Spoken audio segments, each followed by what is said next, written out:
शांततामय आंदोलनावर लाठीचार्ज कशासाठी? विजय वडेट्टीवार. मोदी हे देशातील लोकशाही संपवणारे पंतप्रधान अशी चर्चा सोशल मीडियावर रंगत आहे. काल शांतता आंदोलनात लाठीचार्ज करून तरुणांना जखमी केलं गेलं. पोलीस गुंडगिरीसारखे वागत होते. जंतर मंतर हे लोकशाही आणि देशातील जनतेच्या हक्काचे केंद्रस्थान आहे. तेथून सोनम वांगचुक यांना उचलून आंदोलन चिरडण्याचा प्रयत्न झाला. शांततामय आंदोलनाला लाठीचार्ज करून चिरडण्याची काय गरज होती? आता तरुणाचा उद्रेक थांबणार नाही हे सरकारने ध्यानात घेतलं पाहिजे, असं काँग्रेस नेते आमदार विजय वडेट्टीवार यांनी सांगितलं. पाहूया ते काय म्हणतात. राहुल गांधी असं म्हटले की मोदीजी हे आतापर्यंत सर्वात तरुण विरोधी पंतप्रधान आहे. मोदी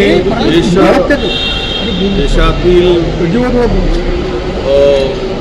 लोकशाही संपवणारेच पंतप्रधान असतील अशी सुद्धा सगळ्या सोशल मीडियावर जोरात चर्चा सुरू. काल ज्या आंदोलनामध्ये ज्या पद्धतीनं शांततामय आंदोलनाला हाताळलं गेलं आणि लाठीचार्ज करून त्या तरुण पोरांना जखमी केलं गेलं, ज्या पद्धतीनं पोलीस गुंडगिरीसारखे वागत होते, यावरून जंतर मंतर हे लोकशाहीच्या आणि या देशातील जनतेच्या हक्काचे केंद्रस्थान आंदोलन होतं. ते आंदोलन ज्या पद्धतीनं सोनम वांगचुकला उचलून चिरडण्याचा प्रयत्न झाला, यावरून या देशातील लोकशाहीला आता धोका निर्माण झाला. कालच्या लाठीचार्ज करण्याची का गरज होती? ही शांततामय आंदोलनाला त्या पद्धतीनं चिरडण्याची का आवश्यकता होती? आंदोलनाला हे सरकार, मोदी सरकार का घाबरते आहे? हे म्हणून कालच्या घटनेचा आम्ही निषेधच करतो आणि ते करणं ते टाळलं असतं तर बरं झालं असतं. पण असं आहे की त्या कालच्या आंदोलनाला ज्या पद्धतीनं हाताळलं गेलं त्याबद्दल त्यामधून या देशातील तरुणांचा उद्रेक थांबणार नाही हे आता मात्र सरकारने ध्यानात. आंदोलन संसदेकडे जाणार. हे 3000 एकर जमीन आर्थिक तालुक्यात घेतली जात आहे. मात्र तिथल्या शेतकऱ्यांचा खूप विरोध आहे. त्यांचं तर म्हणणं आहे की सुपीक जमीन कशाला घेता येईल, त्या भागामध्ये अनेक ठिकाणी पडीक जमीन आहे, ते वापरा. पण कुठल्याही उद्योगाला जमीन घेत असताना सुपीक जमीन घेऊन शकतो. असे आहेत की देशामध्ये सगळेच उद्योग काही दीर्घकाळ चालले तसं नाही. अनेक उद्योग बंद पडतात. आपल्या जिल्ह्यामध्ये अनेक उद्योग बंद पडले आहेत. त्याला अनेक कारणं आहेत. कुठे तिथे युनिट सी केलं होतं, बँक करत होतं, त्यामध्ये प्रॉब्लेम होतो. उद्या जमीन द्यायची, काही मोबदला मिळेल आणि काही नोकरी मिळेल. उद्या हे युनिट बंद झालं, तो इंडस्ट्री बंद झाली तर उद्या ते जमिनी गेले आणि नोकरी गेली. म्हणून जमीन घेताना सरकारला उद्योग उभं करायला नव्हतं विरोध. पण त्या जमिनी घेताना सुपीक जमीन का घ्यायचं याचा आग्रह करत आहे. चंद्रपूर जिल्ह्यामध्ये सुद्धा त्या पद्धतीनं सरकार आग्रह करते आणि दबाव टाकतो आहे. गडचिरोली जिल्ह्यामध्ये आंदोलन झाले, सुपीक जमीन आम्ही देणार नाही म्हणून.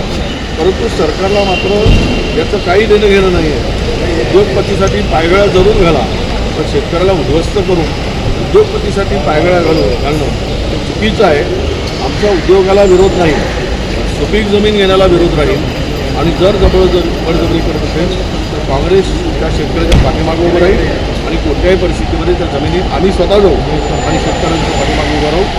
जमिनी जबरदस्तीनं घेता येणार नाही. ज्यांच्या कन्सेंटनं घेता येईल तर तुम्ही घ्या. घोटाळा मुंबईमध्ये पुढे आलेला आहे. 100 कोटीपेक्षा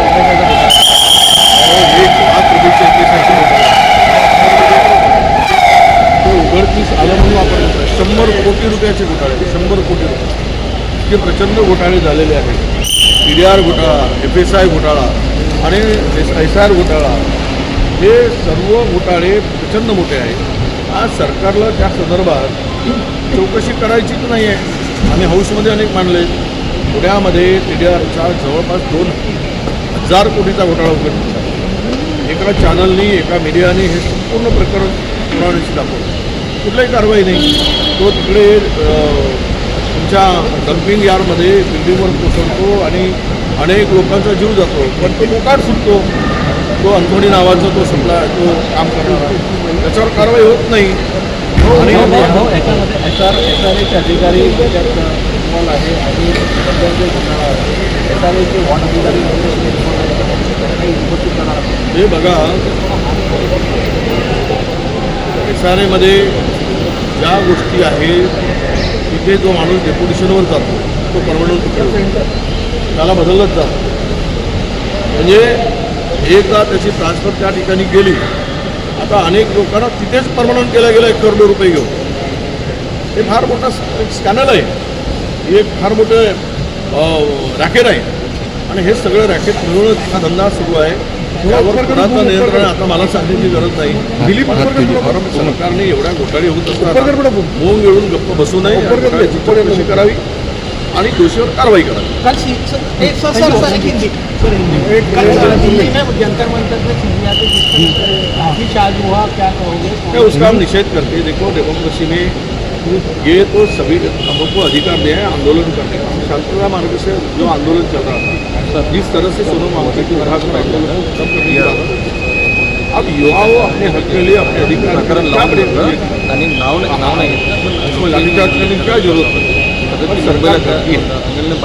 अगर यही शांततापूर्ण मार्ग से चल रही है, शांति से तो आज देश में उसका उद्रेक नहीं होता. पूरे हिंदुस्तान में युवा रास्ते पर आया, हर डिस्ट्रिक्ट में, हर तालुका प्लेस में. इस सरकार के दिन भर गए हैं और ये आने वाले चंद दिनों में आपको दिखेगा लाठीचार्ज का पूरा युवा इस सरकार को सत्ता से नीचे उतार कर ही रुकेगा, ये हमें विश्वास है.